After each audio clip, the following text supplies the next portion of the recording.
So Layla nervously asked, how do I feel more confident about changing careers? I have to change careers. I want to change careers, but I'm scared. Welcome to the Self-Belief Chief podcast. You're here with David Holman. Make sure to subscribe to the podcast to keep up to date with your favourite episodes and to hear the latest ones come out. We've got content coming out regularly. And let's begin. So I was speaking with Layla. Layla wanted to move into a new career. She had enough in her current one. She felt stuck. She wasn't growing anymore. She felt underpaid. And she wasn't really able to use the most of her skill set. So she wanted to change careers, but she says, David, I'm scared. What if it goes wrong? What if I fail? What if it's just that the grass looks greener somewhere, over there, but actually in reality it's not better. It's worse. The situation gets harder. She said, I think I know what I want to move into. I've found that. I've seen it. It looks exciting. I can really use my skill set, but I'm just feeling uncertain. So what I showed Layla is, look, there's a 5 milestone model that I use to help people change careers.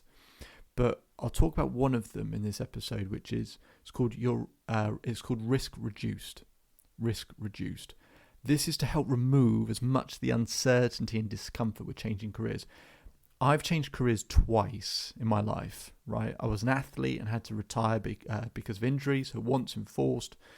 And then I was in a corporate environment and I thought, I don't want to be here. I'd love to create my own coaching business. So the second one was by choice. But I can tell you how difficult it is changing careers. I've been there. I've experienced it myself. It's a lot harder than we can even imagine to actually do it. And on top of having coach hundreds of people to do it as well, you start to see the patterns of what make it easier for people.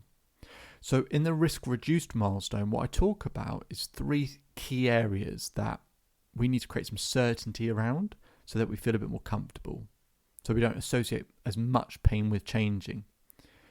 So the 3 areas are finance, relationships, and mental well-being.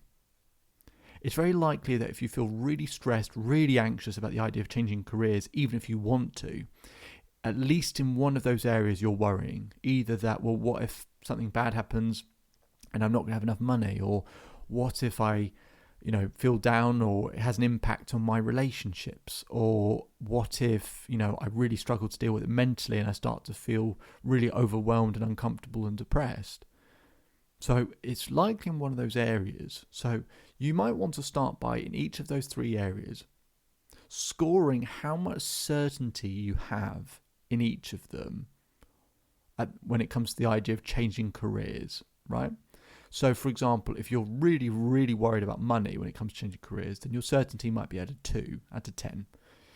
If you actually feel pretty good about your relationships, that they're not going to be affected by changing careers, you might say an 8. And then your mental well-being, if you're not really sure, you might say a 5. So scores like that. So when you're thinking about changing careers, how do you feel in regards to finance, relationships, mental well-being, with regards to, how you feel making that change, and a score out of 10, just so we can see where there might need to be a bit of an adjustment. Now, I'll talk about each of them briefly. So with finance, I never advocate someone leaving a job unless they've got another one to go to, right? But sometimes it's an enforced change, isn't it, right? So sometimes you get made redundant, or it's untenable and you just can't work there anymore. Could be reasons, right? What we want to do is create some savings for a period of time. So ask yourself, how many months worth of savings do I need to kind of tide myself over that will help reduce my uncertainty? So you might say, you know what? If I've got some money that just allows me to get through 3 months without being paid, then that might be enough, and that gives me enough time to find a job. You might say 6 months, whatever it might be, work out that number, and then start creating ideas in terms of how you can save. Now, some people go, David, there's just no way for me to be able to save any more money. And it's just not true. For example, do you know that households waste about £1,000 a year on food waste, right? On food they have to throw away, we waste about £1,000. There are loads of things, loads of little tiny things that we can do that actually equate to a lot of money, right? That you can start saving that money. So you can have a think about that. How many months of savings, and how can you start to create a bit more saving? Where can you sort of, just for a number of months at least, just reduce some of your expenditure? Okay. Then we talk about relationships. Now, people start to worry about the impact it might have on other people, and I totally get it.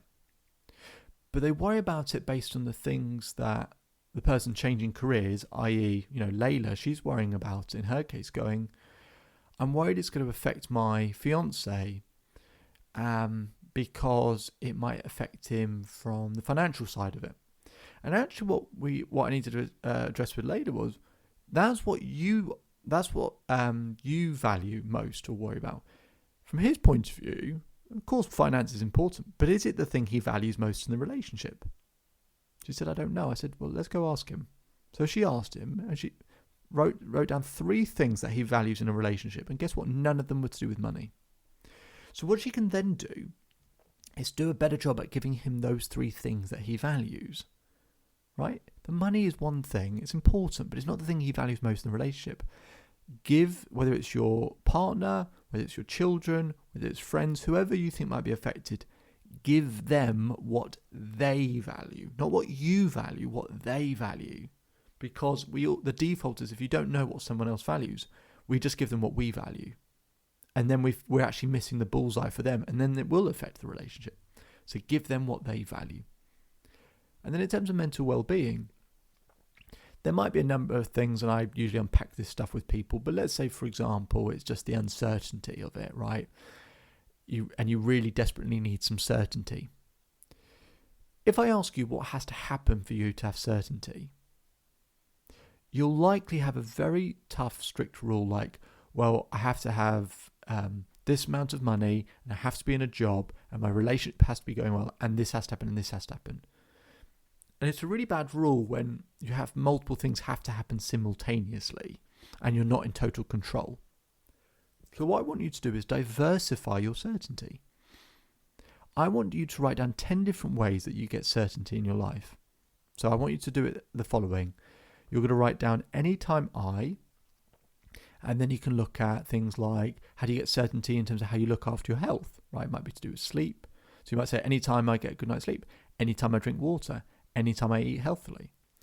You might go into a different category. How do I create certainty in my structure and routine? Okay, anytime I schedule things, anytime I map out my week, anytime I write down my shopping list, etc.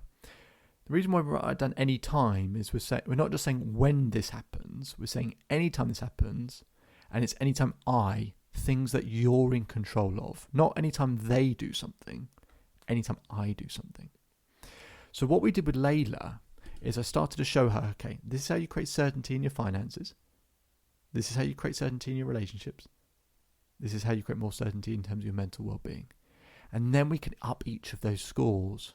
Now she feels more certain that she can succeed at changing careers because it's not all just wrapped up in the next job. She's got ways that she can control her relationships, control her influence in the relationships, control her mental well-being, and have better control of her finances as well. It allowed Layla to have the flexibility. And Layla, sent me an email saying she's really enjoying and loving her new job. And it's always nice when people have the opportunity to do what they really are meant to do. My name is David Holman. If you change today will change your life. So enjoy the rest of your day. Enjoy the rest of your life. If you want to learn more about this episode, you can visit the Self-Belief Chief website. We'll put a link in the description to be able to schedule time with me as well. And enjoy the rest of your day. Speak to you soon.